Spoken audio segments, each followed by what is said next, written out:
جنگ بدر میں کون کہاں مرے گا؟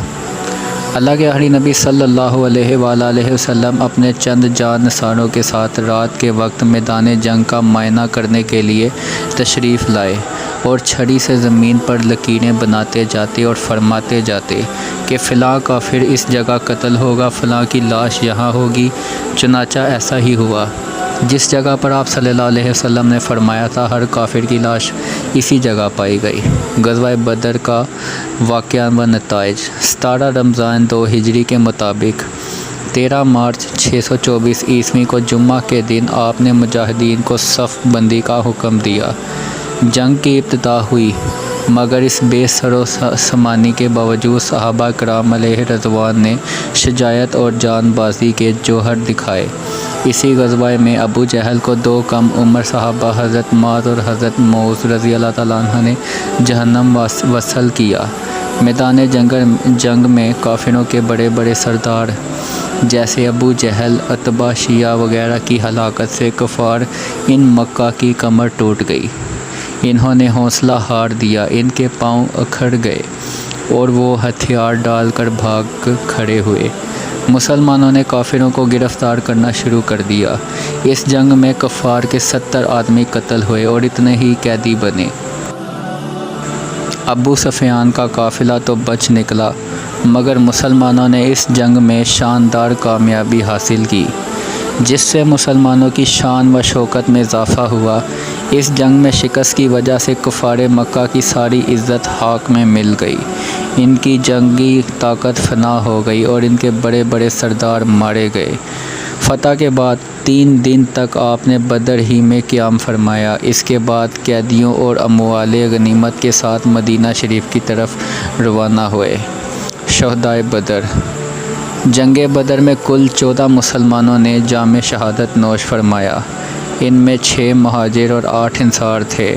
13 صحابہ کرام علیہ رضوان تو میدان بدر ہی میں مدفون ہوئے، جبکہ ایک صحابی حضرت عبیدہ بن حارث رضی اللہ تعالیٰ عنہ کا وصال راستے میں ہوا اور آپ کا مزار شریف صفرا کے مقام پر ہے۔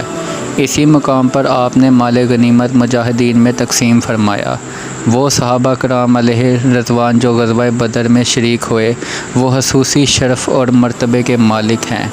ان تمام کے بڑے فضائل ہیں، جن میں سے ایک فضیلت یہ بھی ہے کہ اللہ کے آخری نبی صلی اللہ علیہ وآلہ وسلم کا فرمان ہے، بے شک اللہ پاک اہل بدر سے واقف ہے اور اس نے یہ فرما دیا ہے کہ تم اب جو عمل چاہو گے کرو، بلا شبہ تمہارے لیے جنت واجب ہو چکی ہے، یا یہ فرمایا کہ میں نے تمہیں بخش دیا۔ قیدیوں کا انجام۔ اللہ کے آخری نبی صلی اللہ علیہ وسلم نے بدر کے قیدیوں کو صحابہ کرام میں تقسیم فرما دیا کہ وہ ان کے آرام اور ضروریات کا خیال رکھیں۔ ان قیدیوں کے بارے میں مشاورت کے بعد یہ فیصلہ ہوا کہ ان قیدیوں سے 4-4 ہزار درہم فدیہ لے کر ان لوگوں کو چھوڑ دیا جائے۔ جو لوگ مفلسی کی وجہ سے فدیہ نہیں دے سکتے تھے، وہ یوں ہی بلا فدیہ چھوڑ دیے گئے۔ ان قیدیوں میں جو لوگ لکھنا جانتے تھے، ان میں سے ہر ایک کا فدیہ یہ تھا کہ وہ انصار کے 10 لڑکوں کو لکھنا سکھا دیں۔ غزوہ احد کے اسباب اور لشکروں کی تعداد۔ جنگ بدر سے جاتے ہی کافروں نے بدلہ لینے کے لیے اگلی جنگ کی تیاری شروع کر دی تھی۔ پورا 1 سال انہوں نے جنگ کی تیاری کی۔ ہجرت نبوی کے 3 سال شوال کے مہینے میں کفار ان قریش پوری تیاری کر کے ایک بڑا اور ہر لحاظ سے مضبوط لشکر لے کر جنگ کے ارادے سے نکلے۔ ابو سفیان جو اس وقت تک ایمان نہیں لائے تھے، وہ اس لشکر کے سپہ سالار بنے۔ رسول اللہ صلی اللہ علیہ وسلم کے چچا حضرت عباس رضی اللہ تعالیٰ عنہ جو خفیہ طور پر ایمان قبول کر چکے تھے اور مکہ میں رہتے تھے، انہوں نے ایک خط لکھ کر کافروں کے لشکر کی خبر دی۔ جب آپ نے تحقیقات کروائی تو معلوم ہوا کہ کافروں کا لشکر مدینے کے بہت قریب آ چکا ہے۔ اس صورتحال میں آپ نے صحابہ کرام علیہ رضوان سے مشورہ فرمایا۔ بزرگ صحابہ نے یہ رائے دی کہ شہر کے اندر رہ کر دشمنوں کا مقابلہ کیا جائے۔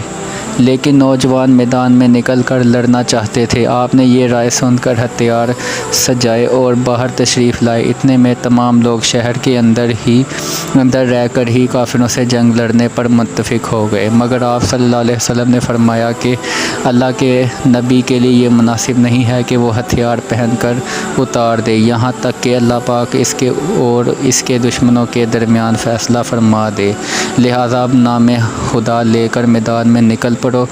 آپ اس جنگ میں 1000 کی فوج لے کر مدینہ سے باہر نکلے۔ راستے میں عبداللہ بن ابی منافق بہانے سے اپنے 300 لوگوں کو لے کر اسلامی لشکر سے الگ ہوا۔ اب اسلامی لشکر کی تعداد 700 ہو گئی۔ آپ نے لشکر کا معائنہ فرمایا اور کم عمر صحابہ کو واپس لوٹا دیا۔ غزوہ بدر میں لشکروں کا آمنا سامنا۔ مشرکین 12 شوال کو ہی مدینہ شریف کے قریب احد پہاڑ پر پڑاؤ ڈال چکے تھے۔ اللہ کے آخری نبی صلی اللہ علیہ وسلم جمعہ کے دن 14 شوال کو مدینہ سے روانہ ہوئے اور 15 شوال کو ہفتے کے دن فجر کے وقت احد پہنچے۔ تمام فجر کے بعد آپ نے صف بندی فرمائی۔ صف بندی کے وقت آپ نے اپنی پشت پر احد پہاڑ کو رکھا۔ لشکر کے پیچھے پہاڑ میں ایک درہ یعنی تنگ راستہ تھا جس میں سے گزر کر کفار قریش مسلمانوں کی صفوں پر پیچھے سے حملہ آور ہو سکتے تھے، اس لیے آقا کریم صلی اللہ علیہ وسلم نے اس درہ کی حفاظت کے لیے 50 تیر اندازوں کا ایک دستہ مقرر فرمایا۔ حضرت عبداللہ بن جبیر رضی اللہ تعالیٰ عنہ اس دستے کا افسر بنا دیا۔ یہ حکم دیا کہ ہماری شکست ہو یا فتح، مگر تم لوگ اپنی اس جگہ کو مت چھوڑنا۔ جنگ کا مراقہ۔ جب جنگ کا آغاز ہوا اور مسلمانوں نے شجاعت و بہادری کے ایسے جوہر دکھائے کہ کفار شکست کھاتے ہوئے بھاگ کھڑے ہوئے، اسی دوران ایک غلطی سے جنگ کا نقشہ بدل گیا۔ وہ 13 انداز جنہیں پہاڑی پر مقرر کیا گیا تھا، جب انہوں نے دیکھا کہ جیت مل چکی ہے تو وہ بھی دیگر صحابہ کے ساتھ مال غنیمت جمع کرنے آ گئے۔ ان کے سربراہ نے روکا، لیکن انہوں نے سوچا کہ اب تو جنگ ختم ہو چکی، اب رکنے کا کیا فائدہ۔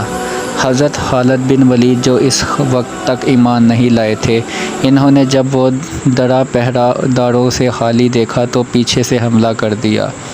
حضرت عبداللہ بن جبیر رضی اللہ تعالیٰ عنہ نے اس درہ پر چند صحابہ کے ساتھ انتہائی دلیرانہ مقابلہ کیا، مگر یہ سب کے سب شہید ہو گئے۔ جنگ کا نقشہ بدلتا ہوا دیکھ کر بھاگتی ہوئی کفار قریش کی فوج بھی پلٹ پڑی۔ اس اچانک حملے سے پورا منظر تبدیل ہو گیا۔